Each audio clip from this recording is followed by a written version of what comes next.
Praise the lord. ಪ್ರಿಯರಾದ ದೇವ ಮಕ್ಕಳೇ, welcome to ಮುಂಜಾನೆ ಮತ್ತು ಕಾರ್ಯಕ್ರಮ. ಪ್ರಿಯರಾದ ದೇವ ಮಕ್ಕಳೇ, ಈ ದಿನವನ್ನು ಕೂಡ ನಾವು ನೋಡುವುದಾದರೆ ಮಾಂಡಿ ಥರ್ಸ್ಡೇ ಅಥವಾ ಹೊಸ ಆಜ್ಞೆಯನ್ನು ಕೊಟ್ಟ ಗುರುವಾರ ಎಂಬುದಾಗಿ. ಅಂದರೆ ಪ್ರಿಯರಾದ ದೇವ ಮಕ್ಕಳೇ, ನಾಳೆ ನಾವು ಯೇಸು ಕ್ರಿಸ್ತನ ಶ್ರಮೆ ಮತ್ತು ಮರಣವನ್ನು ಅನುಭವಿಸಿದ ದಿನ ಎಂಬುದಾಗಿ ಶುಭ ಶುಕ್ರವಾರವನ್ನು ಆಚರಿಸುತ್ತೇವೆ. ಅದಕ್ಕಿಂತ ಇಂದಿನ ದಿನ ಅಂದರೆ ಗುರುವಾರ ದಿನ ನೋಡುವುದಾದರೆ ಯೇಸು ಕ್ರಿಸ್ತನು ತನ್ನ ಶಿಷ್ಯನಾದ ಇಸ್ಕರಿಯೋತ ಯೂದನಿಂದ ಹಿಡಿದುಕೊಡಲ್ಪಡುತ್ತಾನೆ. ಮಾತ್ರ ಅಲ್ಲದೆ ಅದಕ್ಕಿಂತ ಮುಂಚೆ ನಾವು ನೋಡುವುದಾದರೆ ಯೇಸು ಕ್ರಿಸ್ತನು ತನ್ನ ಶಿಷ್ಯರ ಸಂಗಡ ಕಡೆ ಭೋಜನ ಮಾಡುತ್ತಾನೆ. ಮಾತ್ರ ಅಲ್ಲದೆ ತನ್ನ ಶಿಷ್ಯರ ಪಾದಗಳನ್ನು ಕೂಡ ತೊಳೆಯುವುದನ್ನು ನಾವು ನೋಡಬಹುದು.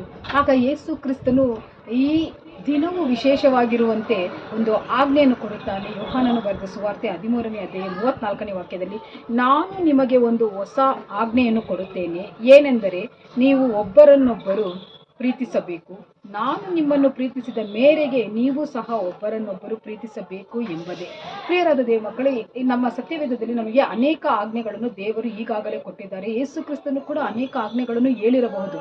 ಆದರೆ ಈ ಒಂದು ಹೊಸ ಆಜ್ಞೆಯನ್ನು ಆತನು ಶ್ರಮೆ ಮರಣವನ್ನು ಅನುಭವಿಸುವುದಕ್ಕಿಂತ ಇಂದಿನ ದಿನ ಹೇಳಿದ ಕುರಿತಾಗಿ ನಾವು ಯೋಚಿಸುವುದಾದರೆ ಒಂದು ವಿಷಯ ನಮ್ಮ ಗಮನಕ್ಕೆ ಬರುತ್ತದೆ. ಅದೇನೆಂದರೆ ಯೇಸು ಕ್ರಿಸ್ತನು ತನ್ನ ಕಾಲವು ಪರಿಪೂರ್ಣವಾಗಿದೆ, ತಾನು ಈಗ ಈ ಲೋಕವನ್ನು ಬಿಡುತ್ತಿದ್ದಾನೆ, ಶ್ರಮೆ ಮರಣವನ್ನು ಅನುಭವಿಸಿ ತನ್ನ ಸಮಯ ಮುಗಿಯಿತು. ಈಗ ತನ್ನ ಶಿಷ್ಯರಾದ ನಾವುಗಳು ಆತನು ನಮ್ಮನ್ನು ಪ್ರೀತಿಸಿದ ಹಾಗೆ ನಾವು ಒಬ್ಬರನ್ನೊಬ್ಬರು ಪ್ರೀತಿಸಿ ಆತನ ಪ್ರೀತಿಯನ್ನು ಲೋಕಕ್ಕೆ ವ್ಯಕ್ತಪಡಿಸಬೇಕೆಂಬುದಾಗಿ ನಮ್ಮಿಂದ ಆತನು ಅಪೇಕ್ಷಿಸುತ್ತಿದ್ದಾನೆ.